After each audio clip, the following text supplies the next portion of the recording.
This is RPD Officer Leon Kennedy, and you're listening to the Let's Talk Resident Evil podcast.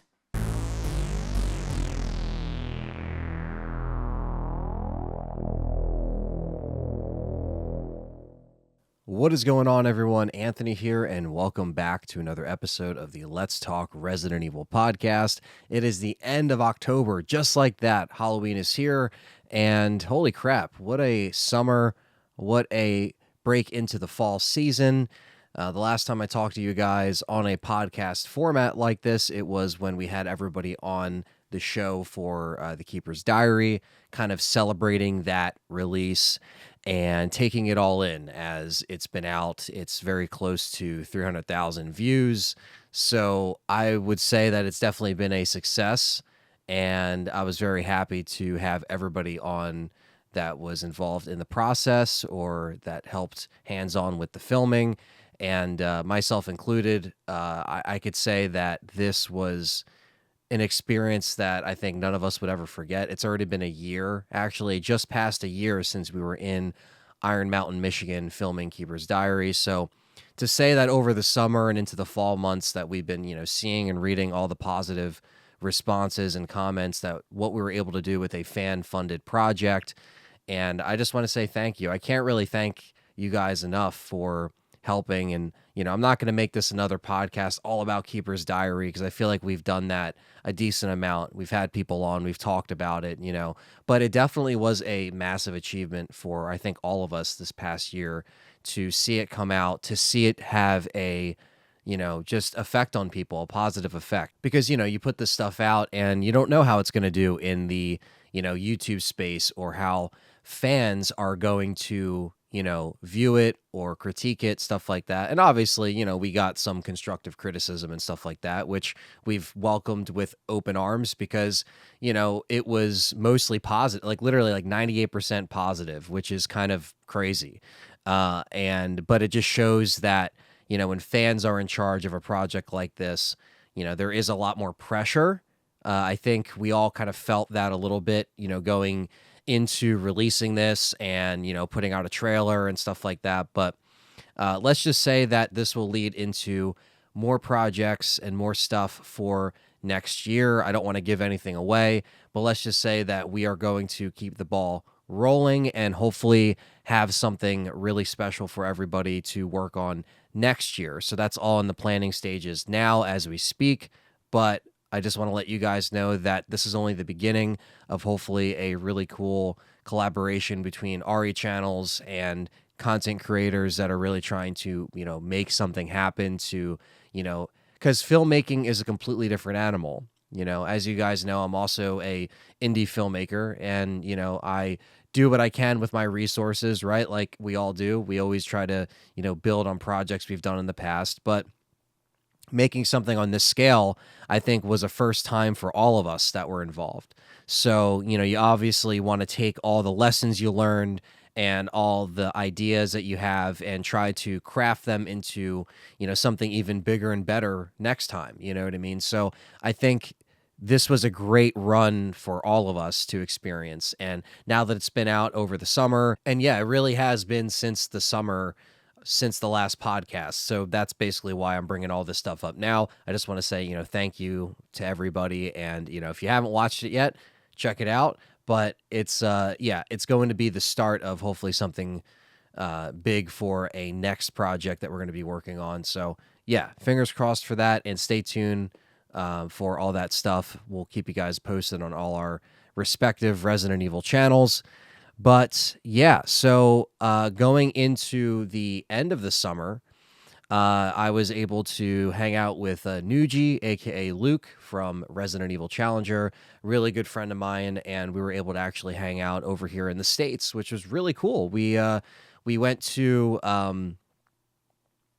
we actually met up with him in New York City, where he was just for a couple days, and it's not too far of a drive, only a couple hours of a drive from Jersey. So we were able to have a beautiful day in the city and walking a bunch of steps as you do in the city and taking in the beautiful weather. And, we went to a free concert. We just had a really good time. So it's always cool when, I can, meet up with someone that is, coming over from another country, and, you have a different, it's always different, right? Because it's like you see those differences, you see those things, and he's been over here before, but it's just cool to be able to, like, I was able to actually show him more of the Jersey lifestyle a little bit too. So we had also a day in Philly, which was really good. Shout out to Chris, who is also part of the RE Challenger community, and I'm sure he watches my videos as well. But we were able to hang out in Philly with him, and taking another beautiful day in Philly,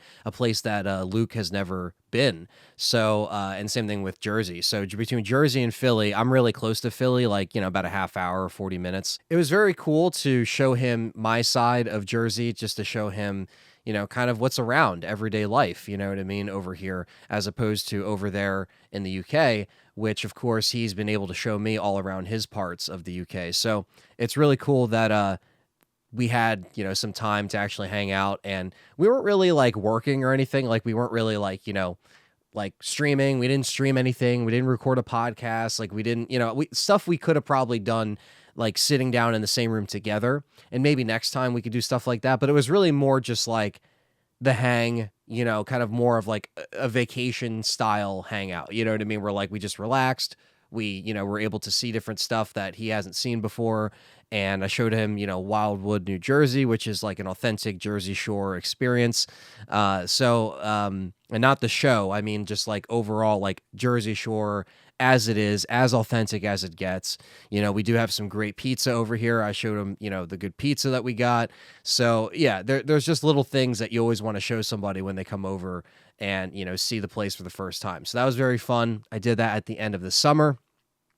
That led literally right into the beginning of September. But yeah, it's crazy how fast the end of summer always kind of creeps up on you. And I'm happy that we were able to, hang out and not really work on content or anything like that. We talked about some plans and stuff like that, but it wasn't really anything too, invasive with the vacation that we had. So we just had a lot of time to just relax and just kind of reflect on, almost a year of Keeper's Diary and stuff like that. Like, we were able to talk about that and kind of like the response and all that from all the fans.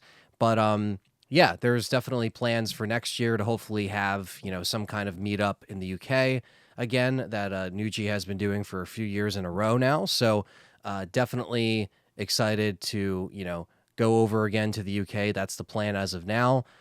So it's the big 20 for Resident Evil Challenger. It's a big deal, big milestone, especially for people like us who kind of grew up or, really were influenced by the Resident Evil Challenger brand and channel early on in the early days of YouTube. So yeah, it's going to be really cool. So that's the plan for that. But before we knew it, to kind of get up to speed, it was September, and September kind of flew by, honestly, just like October.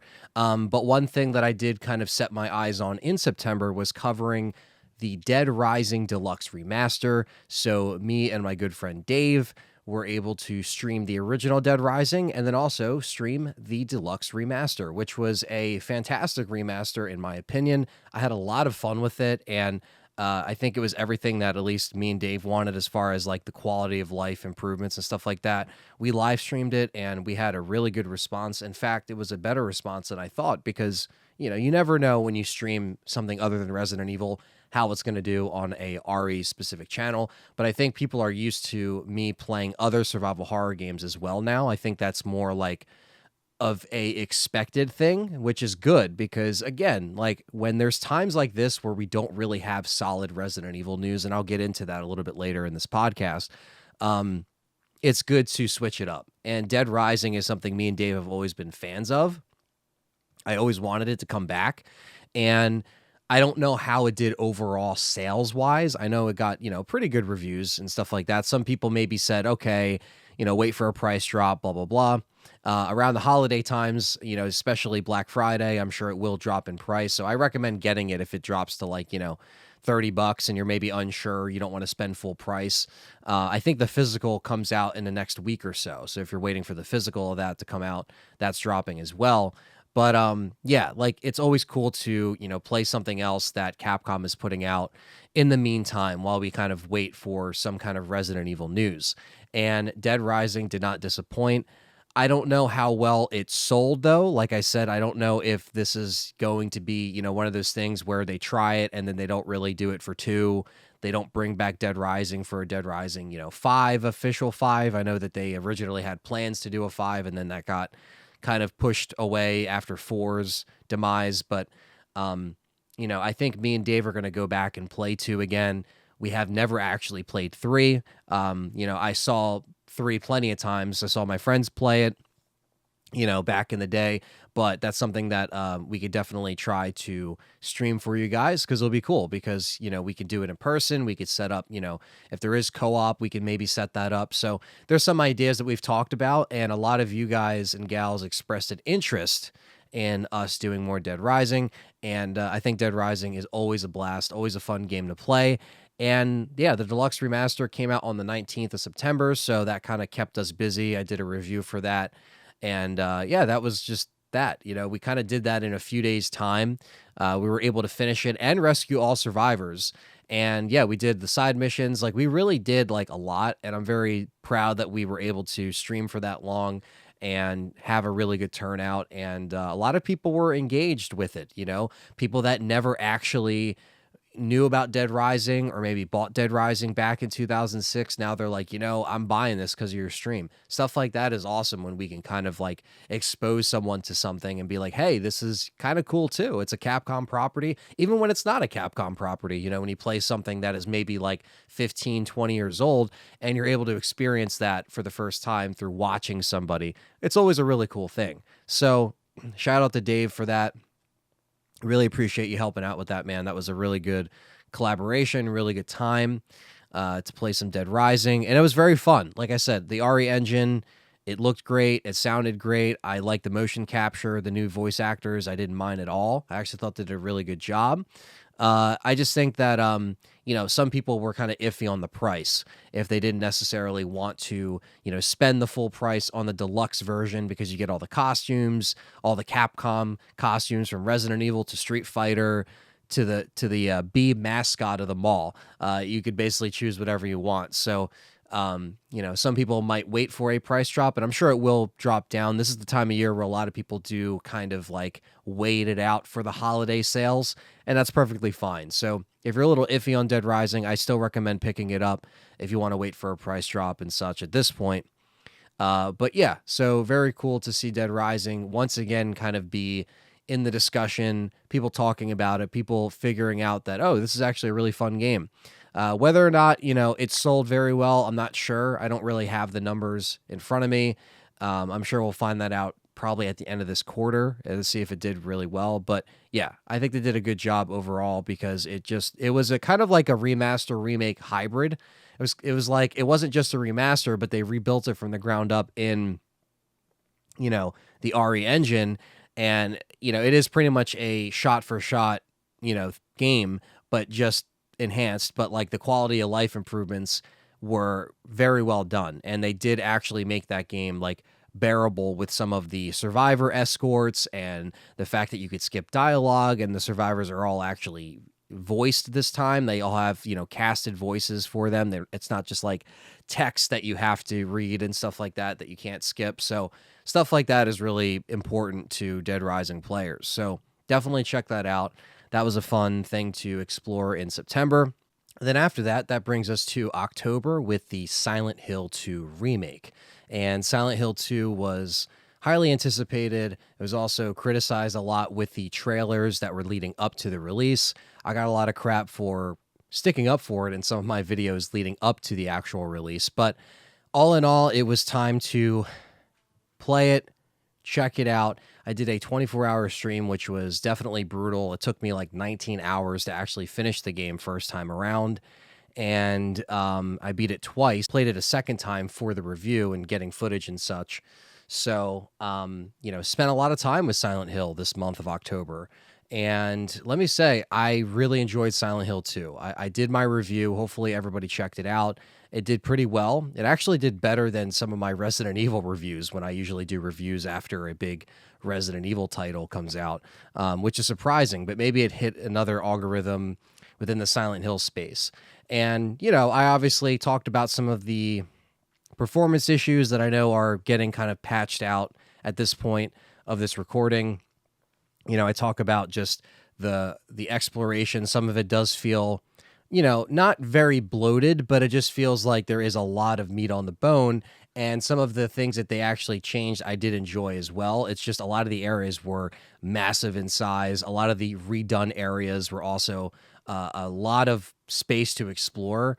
And, it was perfectly fine as far as like how it actually honored the original story and how they kind of reworked in the new mechanics with the melee combat, the dodging, fighting the enemies and stuff like that. The exploration was there.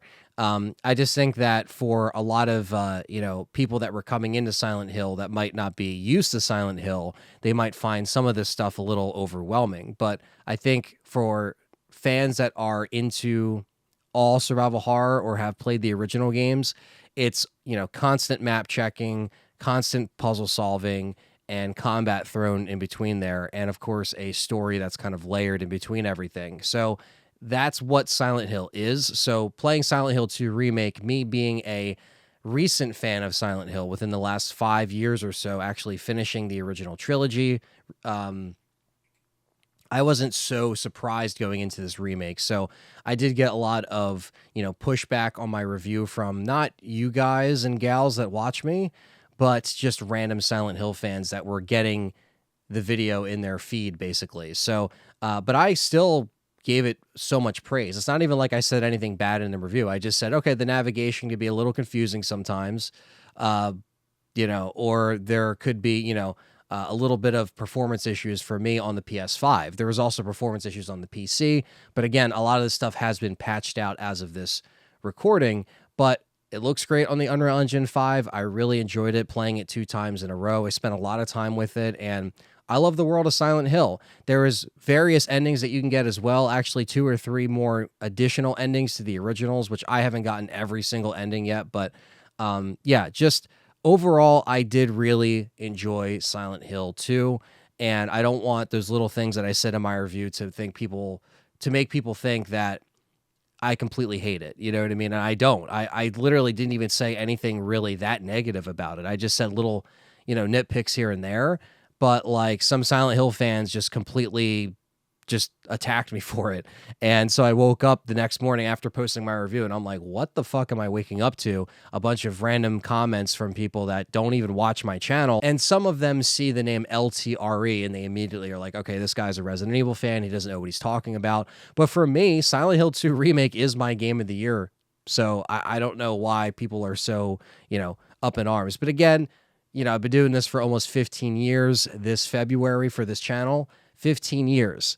And, I'm not really going to worry about comments like that at this point. Obviously, I kind of leaned into it a little bit and kind of did like a little, funny shoot interview on it. But it wasn't really like same thing with the PlayStation stuff. Like I kind of did like a funny little video clip of, me kind of riffing on the PlayStation event. It's just one of those things where, you got to have fun with some of this stuff.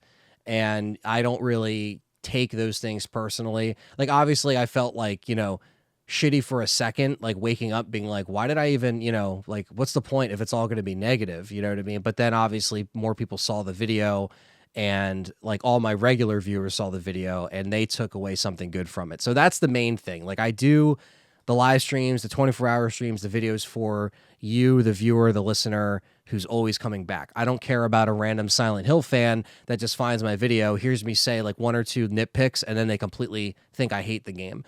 Because these are the same fans that were bitching and saying that the game's going to be shit when it was getting teased and, the trailers were getting released, and they bought it anyway and they played it anyway. So, I still think it's a fantastic remake. I think that's, how you should do remakes as far as honoring what was there before, expanding on it. They expanded a lot more, though. This game is a lot more filled. I like how they redid the boss fights. I like how they redid some of the, little exploration that you could do, whether it's in the town or going into different stores, going into different doors. Like there's definitely another sense of, we did expand upon this. And, obviously a lot of people want to see 1 and 3 be the next up in line, But, this did sell 1 million copies within, I think, 10 days. And some people were, wondering if that's good enough. Is that good enough for Konami to, still continue to outsource this to someone like Bloober Team? And I think, honestly, that, the sales numbers are pretty good, but you can't really compare them to a Resident Evil franchise because, and, Silent Hill fans might get mad at this, but Resident Evil has been a lot more relevant in the last 10 years as far as constantly having releases, constantly having remakes, constantly having, mainline releases, right? Like, they've been on it. Capcom has gotten Resident Evil to the point where it's back in, its full kind of like, execution form where it's completely just executing on the sales, executing on delivery. And this really has been the first year where we haven't gotten a Resident Evil game in a while. It's literally just been, consistent, constant. We are, waiting for the next announcement and such. But, I think for Silent Hill, some people might look at, only 1 million copies. That's horrible. And yes, maybe for a corporate entity like Konami, they can look at that and say, that's not good. Or Bloober Team can be like, you know what? That's not good. But honestly, at the end of the day, I think there's a lot of people that want to see more Silent Hill. And I think there's always going to be more people that are just looking to get into the franchise, any which way. At the end of the day, everyone is going to compare Silent Hill to Resident Evil because these are the two like more household names as far as like long-lasting horror franchises. But a lot of people nowadays, especially streamers, content creators, and the younger generation of people coming up are playing the more indie horror games, or they're playing your Dead by Daylights or your Phasmophobias, right? Like those types of games. And there's nothing wrong with that. It's just like, times have changed. And I think Resident Evil was at least able to, withstand some of those changes.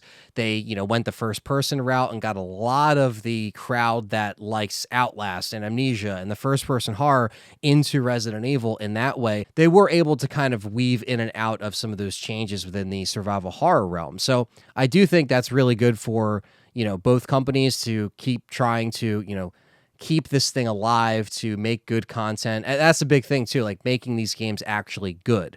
So Silent Hill 2 overall, I really enjoyed it. Like I said, it's my game of the year. I don't know, what that says about last year and this year, where it's like both of my game of the years were remakes. Last year it was RE4 remake. This year it's Silent Hill 2 remake. A lot of remakes all around. There's nothing wrong with it when the remakes are actually good and they deliver. But, maybe it shows you just kind of like, there needs to be other IPs that are coming out that are new ideas, that are fresh, that can kind of reinvent the wheel or do something really good. Obviously, I really enjoyed Callisto Protocol, which was a brand new IP that kind of took all those influences and kind of put it in one game, but that didn't do very well, and then it completely shuttered. So I liked stuff like that when, we get to experience something completely new, but obviously the fans or the people that didn't buy the game, they spoke otherwise and said, you know what? I'm not going to buy it, and it just completely disappeared. So even sometimes when we get new IPs, they don't even stick around long enough for us to really see what the potential could have been. But, that's just my thoughts on the whole, remake stuff. I really love remakes, don't get me wrong. I think we got 2 solid years, in my opinion, of solid survival horror remakes.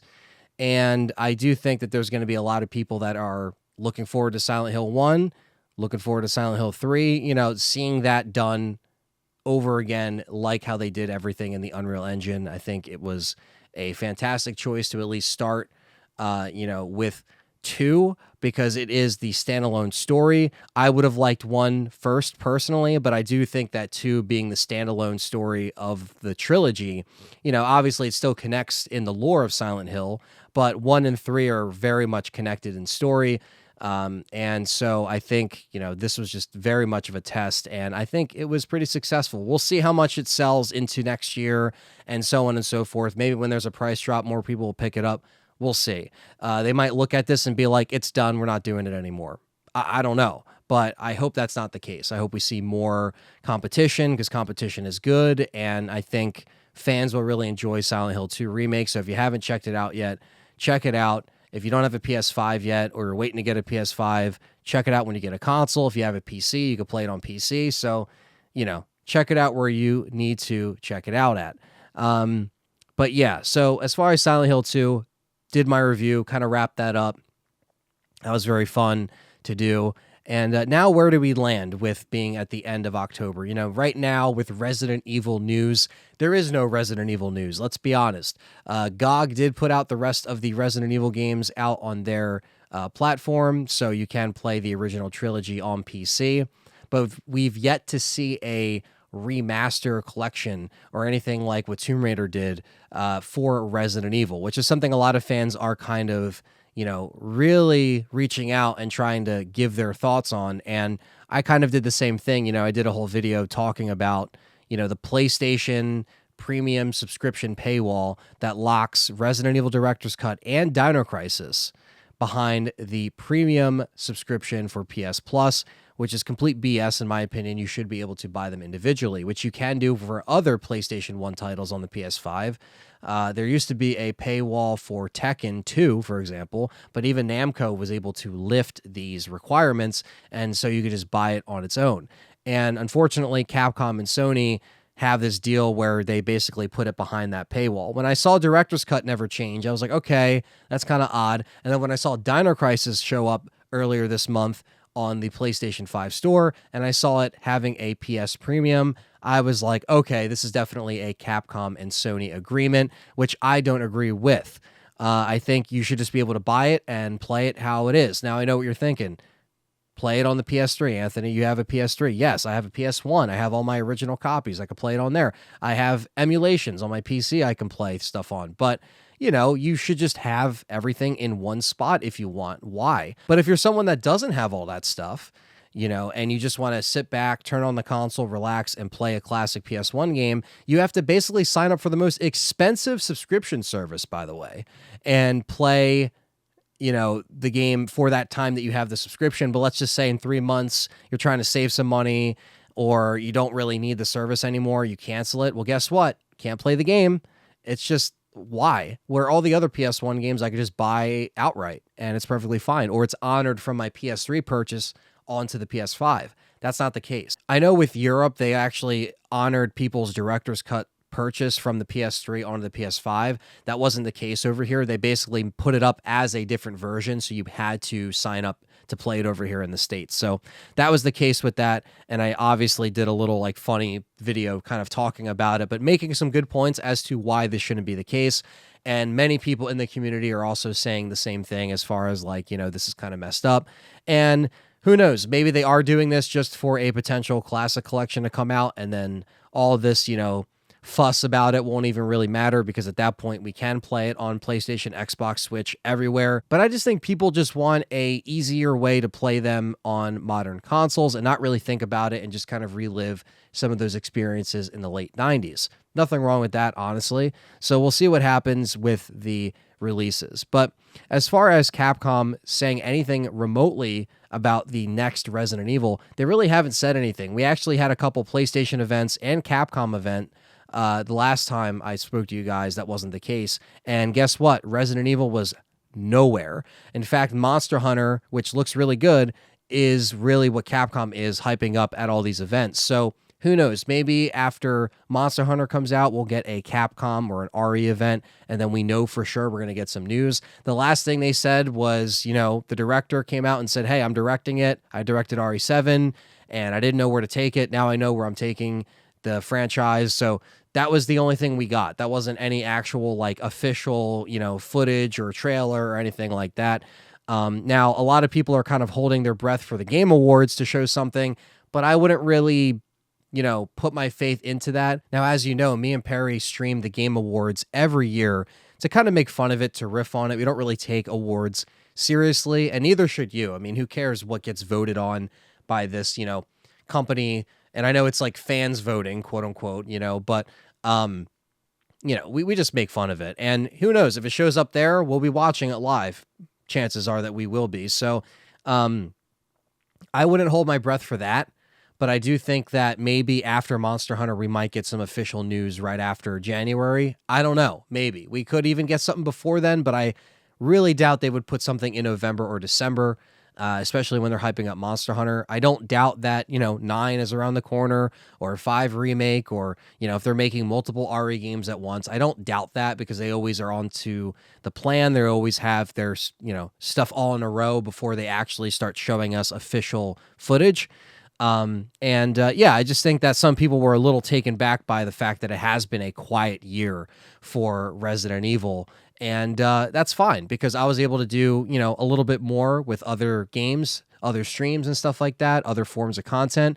And that's perfectly fine. Obviously, for an RE channel, it does help when there is Resident Evil stuff that's trending, that's current, because it helps this channel grow. It helps me, reach numbers that I need to continue going with this YouTube journey of mine.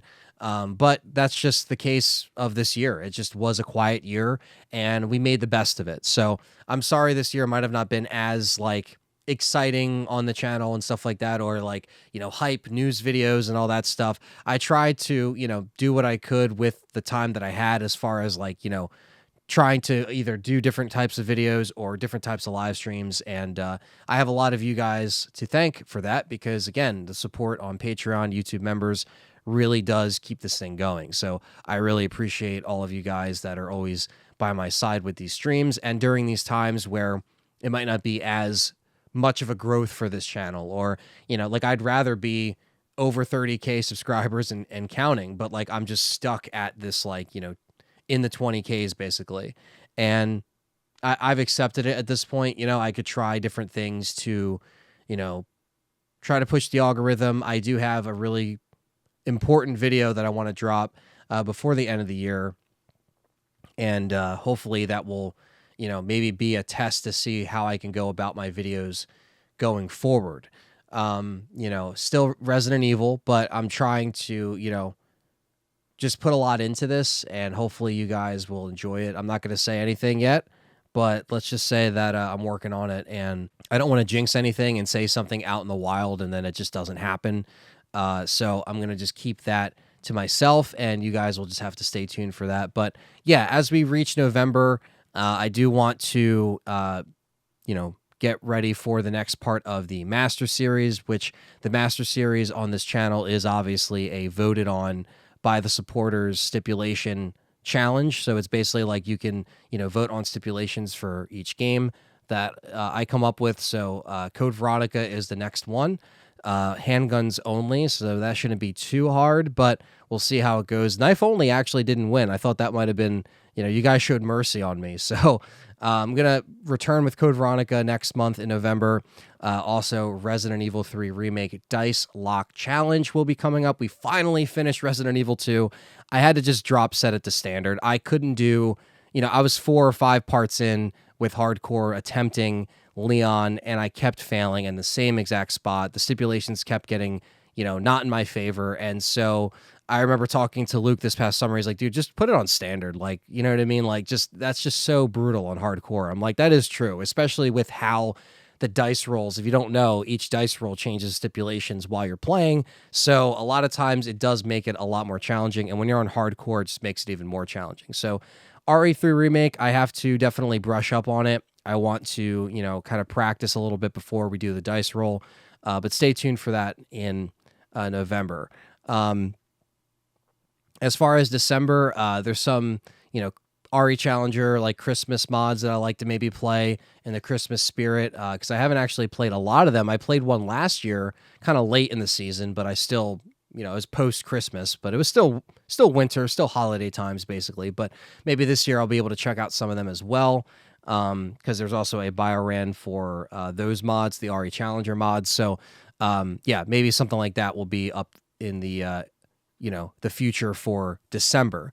And yeah, we're just going to try to finish off, this year as strong as we can, you know what I mean? And maybe check out some other horror games along the way and just enjoy it. And yesterday I actually played Clocktower for the first time. Yes, so Clocktower Rewind is the first official English release of Clocktower 1, all translated with some, quality of life improvements. And I streamed it for about 3.5 to 4 hours. And holy crap, what an experience. I literally went from almost raging at the game to actually enjoying it because, you do have to be patient with it. It is a very old game. It is from 1995. It actually predates Resident Evil and was originally on the SNES. And this is basically very much a point and click, more of a slower burn horror game, but like it is very intense as you constantly get chased by the Scissor Man. And, you have, a bunch of different outcomes that can happen. And it was actually very fun to play this. I was like, fuck it, I'll just pay the $20 and play it, for this Halloween season. And the vibe is great with the game. I love the graphics, I love the music, but oh my God, some of the controls and some of the stuff to get used to it, I was just like, what is happening? Why is she running like she's on ice? Why can't I do anything? And then when I realized you can actually push back on the Scissor Man as he's attacking you, as long as your stamina is in place. Like once you start learning stuff, it actually becomes a lot more fun. But yeah, just very funny to kind of step into the mid 90s again with a game like that. And I did really enjoy what I played of it, honestly. And I think that if any of you are kind of wondering what Clocktower is and you are a fan of horror games as much as I am, I think it's worth the $20. You can obviously wait for a sale. It'll probably drop to 10 or 15 bucks, but in my opinion, it's worth the $20. I think playing something like this on everything, you can play on Switch, Xbox, PlayStation, PC. That's really cool because it's a game that, most people might not have been able to play before without a, downloaded version with translated text. So it's not all in Japanese and all that stuff. So point and click, I said it in my stream, definitely is not my style of games. I know a lot of people like it. I'm not knocking it. It wasn't my style. You know what I mean? So at first I was like, okay, how am I going to get used to this? How am I going to adapt to it? And I started to get the hang of it. You know what I mean? Even though I got lost, there is no map. Like it's a very old school style game where they barely give you any hints and you just have to look and search. And there's stuff that I completely avoided that I probably should have looked at. And so, yeah, I did have a lot of fun with that. I played that yesterday. As of this recording, I played it yesterday. And as we're in late October, I just thought it was appropriate. So yeah, so very happy to play an old classic like that for you guys and just have a good time. And everybody in the chat seemed to have a good time. Some people have never seen it before, and that's always what I get a kick out of, is like us kind of experiencing a game together. That was my first time playing Clocktower, so it really was a cool moment to check out. So a lot of good horror stuff happened this month. A lot of good haunts I went to. A lot of good horror movies I've watched. You know what I mean? Last Halloween or last October was a little hectic with the driving to Michigan there and back. Like when I got back, I was just completely, just tired and burnt out. You know what I mean? So I had to kind of give myself a couple weeks to recover from that process. But this year I felt like I also got a lot more just, Halloween festivities and like, horror games played on the channel. So that's really good. Late September into October was when we were playing and covering Separate Ways. So it's crazy. That's already a year old, and Resident Evil 4 Remake's already a year old. So yeah, it just time flies by like nothing nowadays. But yeah, that's all I wanted to do, is just kind of give you guys a recap as to what I've been up to and what the channel's been up to and what to look forward to on the channel. And yeah, hopefully we can get more of these podcast episodes out to you. Maybe I can get more guests on, more interviews and stuff like that. Let's stay tuned for that. Let's stay tuned for more live streams. Let's stay tuned for more content all around. And happy Halloween. Hope everybody enjoys their Halloween. We'll be live streaming, doing some stuff, like I said, the next couple months to wrap up the year. So just like that, it's on to 2025 very soon. So yeah, thank you all for the love and support. Don't forget to hit the like button if you're watching this on YouTube. You can always download the podcast for free if you're listening on Spotify, Libsyn, Apple Podcasts, all that stuff. And subscribe on the YouTube channel if you haven't yet. And LTRE merch is always available on LTRE.store. The Discord's always available as well, and on all socials. So thank you so much for watching, and happy Halloween.